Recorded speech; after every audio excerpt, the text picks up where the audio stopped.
Hi everyone, this is Harpat Singh. Welcome to our channel study for sure. एक बार फिर से आप सभी का स्वागत है।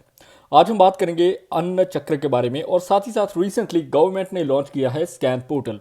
इसके रिगार्डिंग मैं कंप्लीट डिस्कस करने वाला हूं पब्लिक डिस्ट्रीब्यूशन स्कीम्स के रिलेटेड। और उससे पहले आपसे छोटी सी रिक्वेस्ट है, please do like, subscribe, share और कमेंट अगर आपको हमारी वीडियोस अच्छी लगती हों। शुरू करते हैं। रिसेंटली आपने सुना होगा प्रहलाद वेंकटेश जोशी, जो कि यूनियन मिनिस्टर हैं consumer affairs, food and public distribution और न्यू एंड रिन्यूएबल एनर्जी के। इन्होंने लॉन्च किया है अन्न चक्र, एक ऐसी स्कीम जो कि एनहांस करेगी पब्लिक डिस्ट्रीब्यूशन सिस्टम की सप्लाई चेन को। साथ ही साथ स्कैन पोर्टल, जिसको बोलते हैं subsidy claim application for NFSA, which means national food security act. अगर बात करें पब्लिक डिस्ट्रीब्यूशन सिस्टम की, तो ये सप्लाई चेन के तहत हम इंश्योर कर पाएंगे timely delivery of essential goods. साथ ही साथ एफिशिएंसी भी इंप्रूव होगी, कॉस्ट भी रिड्यूस होगी। स्कैन पोर्टल एक ऐसा माध्यम बन जाएगा जिसकी वजह से single window submission of subsidy claims किए जा सकते हैं, जो कि आएंगे एनएफएसए 2013 के अंडर। अभी बात करते हैं अन्न चक्र, जो कि पीडीएस सप्लाई चेन ऑप्टिमाइजेशन है। इसका फायदा क्या होगा? देखो, लॉजिस्टिक्स में इंप्रूवमेंट होगी अक्रॉस द कंट्री। अन्न चक्र असल में डेवलप की गई है वर्ल्ड फूड प्रोग्राम और foundation for innovation and technology transfer, साथ ही साथ आईआईटी दिल्ली के द्वारा। और ये एक समझो कि कम्प्लेक्स सप्लाई चेन बना देता है, एक नेटवर्क क्रिएट करेगा जिसकी वजह से फार्मर से लेके फेयर प्राइस शॉप्स तक जो भी चीज़ें होंगी वो सरल हो जाएंगी, राइट। और वर्ल्ड का लार्जेस्ट फूड सिक्योरिटी प्रोग्राम रहने वाला है ये, जो कि 81 करोड़ बेनिफिशियरीज के लिए होगा। अब बात करते हैं की फीचर्स जो कि अन्न चक्र इनिशिएटिव के अंडर आते हैं। देखो, एनहेंस करेगा एफिशिएंसी, कॉस्ट सेविंग प्रोसेस रहेगा और एनवायरनमेंट के लिए भी बेनिफिट होगा। लाइकवाइज मैं अगर आपको मोटा मोटा बताऊं तो 30 स्टेट्स के लिए, यानी कि 30 जो स्टेट्स हैं इंक्लूडिंग यूनियन टेरिटरी, सो ये पब्लिक डिस्ट्रीब्यूशन नेटवर्क जो है एनहांस करने वाला है, जिसके साथ 250 करोड़ के करीब हर साल गवर्नमेंट को बेनिफिट हो पाएगा, यानी कि सेव कर पाएगी गवर्नमेंट।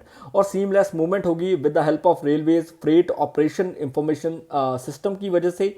साथ ही साथ यूनिफाइड लॉजिस्टिक इंटरफेस प्लेटफॉर्म के थ्रू हम ये चीज़ पॉसिबल कर सकते हैं। पीएम गति शक्ति प्लेटफॉर्म भी इसके बीच में इंटेग्रेट हो जाएगा। वहीं पर जो गवर्नमेंट है वो एनहांस करने वाली है जीपीएस सिस्टम को, यानी कि जियो लोकेशन होगी, मैपिंग की जाएगी, जो कि फेयर प्राइस शॉप है और वेयर हाउसेस के इन बिटवीन, ताकि हमें हमारी कमोडिटीज़ की एग्जैक्ट लोकेशन पता लग सके और कितने क्विंटल तक हम कमोडिटीज़ कितने डिस्टेंस तक भेज पाए हैं वो भी इंश्योर कर पाएँ। और साथ ही साथ रिड्यूस करेंगे नियर अबाउट 58 करोड़ के करीब जो भी कॉस्ट आएगी हमारी, क्योंकि 4.37 लाख के करीब फेयर प्राइस शॉप और 6700 के करीब जो वेयर हाउसेज हैं वो कवर अप होने वाले हैं। बात करते हैं स्कैन पोर्टल की या उसके की फीचर्स की। देखो, यूनिफाइड प्लेटफॉर्म रहने वाला है, सिंगल विंडो सिस्टम रहेगा। स्टेट्स जो हैं वो फूड सब्सिडी क्लेम्स वगैरह कर सकती हैं, सबमिट कर सकती हैं एप्लीकेशंस, और ये थ्रू किया जाएगा एनएफएसए, जिसको बोलते हैं नेशनल फूड सिक्योरिटी एक्ट 2013।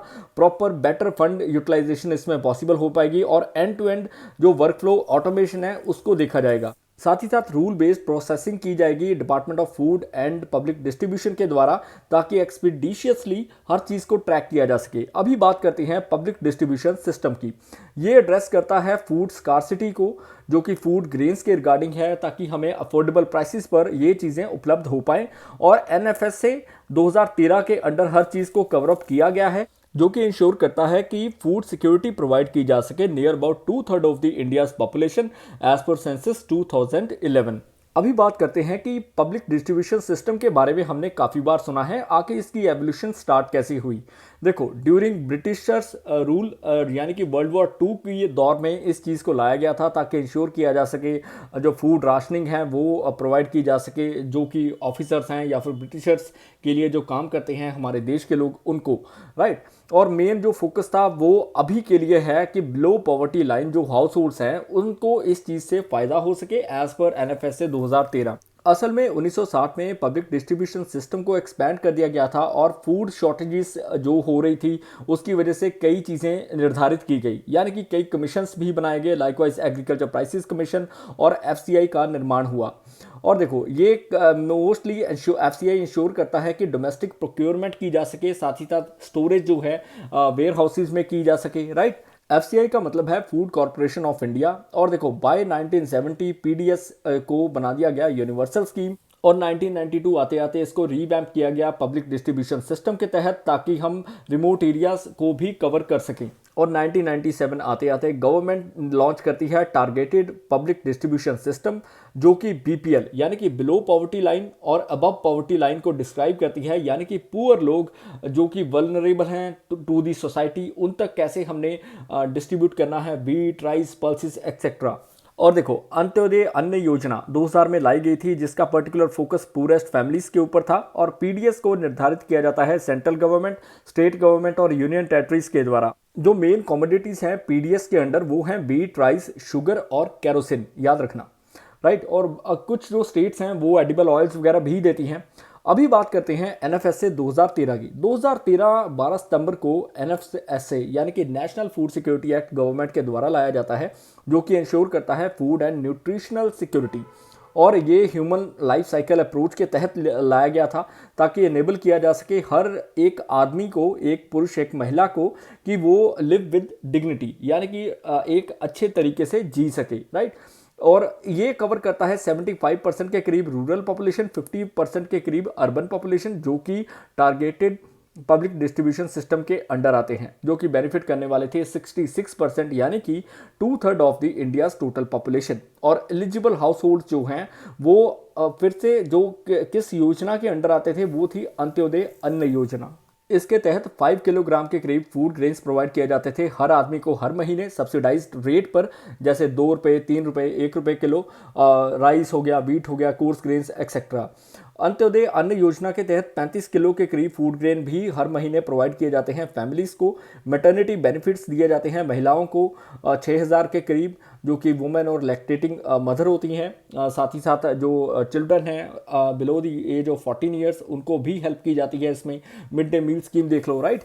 और इस एक्ट के तहत फूड सिक्योरिटी अलाउंस भी प्रोवाइड किया जाता है, अगर गवर्नमेंट समझो कि किसी तरह जो सप्लाई चेन के थ्रू वहां पर फूड डिलीवर ना कर पाए, राइट।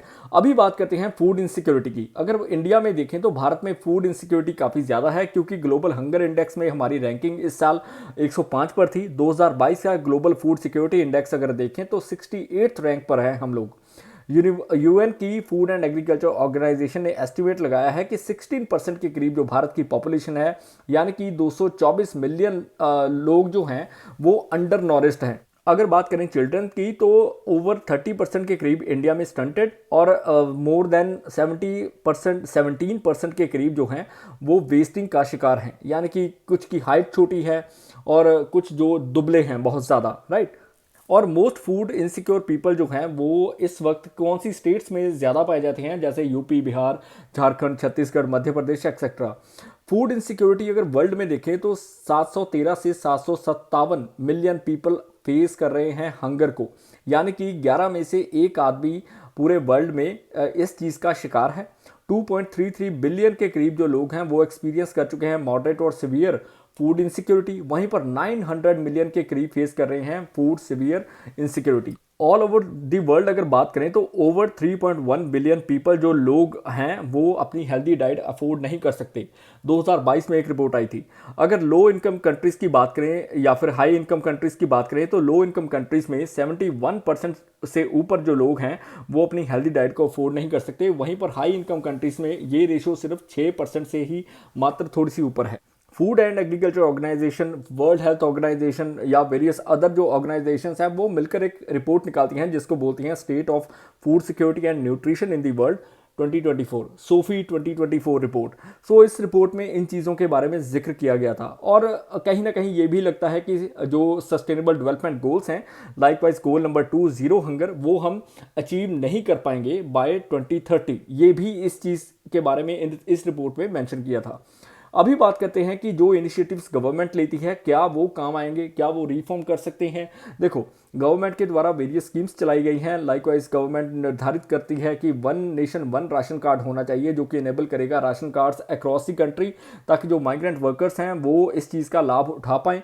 और बेनिफिट करेगी ये माइग्रेंट और सीजनल लेबरर्स को। स्मार्ट पीडीएस सिस्टम एक लाया गया है जो कि गवर्नमेंट ने 2023 में अप्रूव किया था, जिसकी वैलिडिटी 2023 से 26 तक अभी के लिए निर्धारित की है। एंड टू एंड कंप्यूटराइजेशन होगी, इंटीग्रेटेड मैनेजमेंट होगी पीडीएस सिस्टम की, ताकि किसी तरह की कोई लीकेज ना हो सिस्टम में। और डीबीटी डायरेक्ट बेनिफिट ट्रांसफ़र और आधार इंटीग्रेशन कर दी गई है ताकि किसी तरह का कोई भी डुप्लीकेसी ना देखने को मिले, या फिर जो बेनिफिशियरी नहीं है उसको ये चीज़ का लाभ ना हो, और जो बेनिफिशियरी हैं वो कई बार इससे बाहर रह जाता है, राइट। और देखो, ये कंप्यूटराइज जो फेयर प्राइस शॉप्स हैं इन्होंने कई चीज़ें इंप्लीमेंट की हैं। Likewise point of sale machines हो गई जो कि ऑथेंटिकेट करती है बेनिफिशियरी वाया आधार कार्ड या फिर कोई बायोमेट्रिक स्कैन्स वगैरह। देखो, इसकी वजह से क्या होगा कि फ्रॉड कम होंगे और ट्रांसपेरेंसी आएगी सिस्टम में। और तमिलनाडु कहीं ना कहीं सबसे आगे जा रहा है यूनिवर्सल पीडीएस में, क्योंकि इन्होंने पूरी स्टेट में लागू किया हुआ है सब्सिडाइज्ड फूड ग्रेन प्रोवाइड करने, इंश्योर करने comprehensive coverage across the state. और एसएमएस जीपीएस मॉनिटरिंग हम इस बार लॉन्च कर चुके हैं, क्योंकि इसके तहत हमें नोटिफिकेशन मिलती रहेगी कि हमारा फूड जो है वो वहाँ पर फेयर प्राइस शॉप में अवेलेबल है या नहीं, या फिर फेयर प्राइस शॉप को ये पता लगेगा कि कब तक वहाँ तक डिलीवरी हो जाएगी और बीच में कोई रुकावट नहीं आ रही। यानी कि जो सिस्टम की करप्शन है या फिर लीकेज है वो चीज़ समझो कि ख़त्म हो जाएगी। सुप्रीम कोर्ट के द्वारा वाधवा कमेटी 2006 में लाई गई थी, जिसने ये चीज़ बोली थी कि तमिलनाडु, छत्तीसगढ़, मध्य प्रदेश ने जो कंप्यूटराइजेशन है इसको बेहतर तरीके से ढंग से इंप्लीमेंट किया है और वेरियस तरह के टेक्नोलॉजी मेजर्स लिए हैं जो कि इनकी जो पब्लिक डिस्ट्रीब्यूशन सिस्टम है उसको स्ट्रीमलाइन यानी कि एनहेंस कर पाती है। अभी बात करते हैं चैलेंजेस और वे फॉरवर्ड्स की। देखो, स्टडीज़ ने ये भी देखा है कि 61% के करीब एरर ऑफ एक्सक्लूशन और 25% के करीब एरर ऑफ इंक्लूशन देखा गया है पब्लिक डिस्ट्रीब्यूशन सिस्टम में, जिसकी वजह से जो एलिजिबल बेनिफिशियरीज हैं वो इसका लाभ नहीं उठा पाते, वहीं पर नॉन एलिजिबल्स को इसका बेनिफिट मिलता है।